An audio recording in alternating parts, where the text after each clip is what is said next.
there, Dr. Gary here on the road. We sell dental practices nationwide. We are dental practice brokers. I was a dentist for 25 years, now doing the brokerage for 15. Today's topic is, excuse me, I'm a little under the weather, but we're still working. Today's topic is buyer of a dental office switches contract last minute. Seller loses all confidence.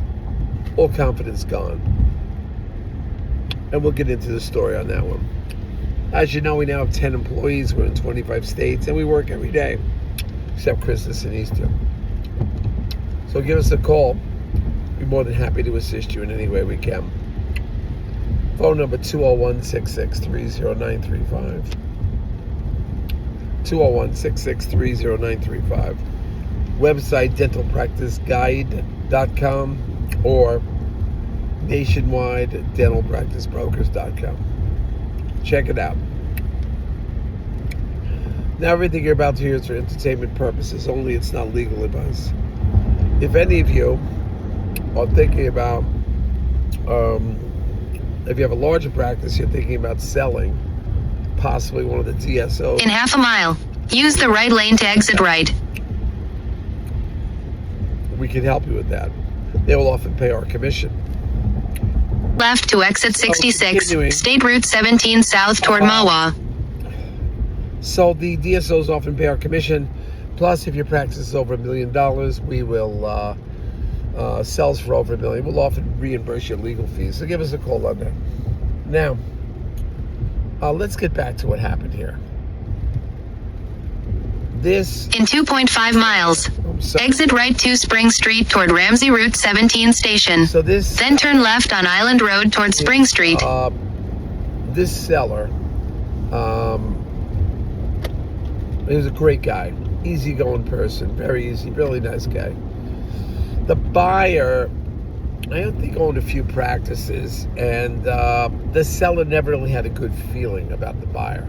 Always had a comment about him, you know. Said he kind of felt uneasy about it, but, you know, we're proceeding forward. He was going to buy the real estate, the dental office. Plus, there was another situation. The buyer was also going to buy this new piece of equipment that came in. Doctor had just ordered something. He wasn't sure he wanted to retire. Then one thing led to another. He never unpacked the equipment. It was like $100,000. Never unpacked it. And he did not have to pay for it if he didn't unpack it. All right? Didn't have to have a situation. Because he had a feeling maybe he was going to retire, but he wasn't sure. He bought this equipment unpacked, worth $100,000. So was the buyer of the dental office is going to buy that too. So what happened? The buyer kept changing the contract back and forth and back and forth and back and forth, kept negotiating, you know. The seller was getting more and more agitated, very agitated. I says, Gary, I don't know about this guy.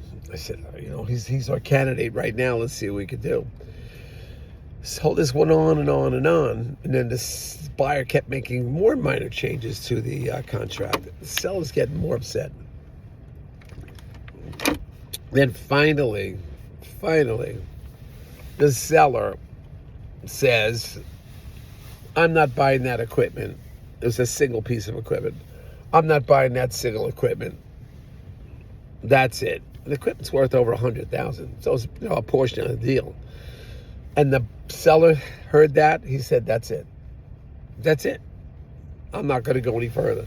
I don't trust this guy or gal. And because of that, I don't want to go any further. So the seller shut the deal down. Shut it down because of lack of confidence of the buyer.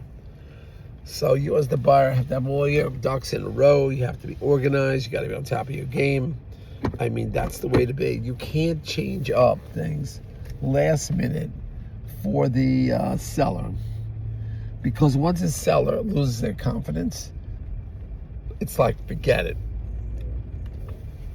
Not going to work.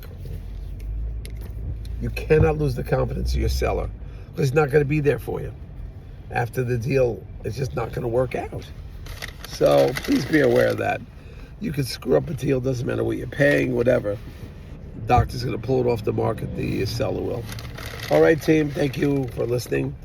We'll talk to you soon. Hit the subscribe. Turn right on State Route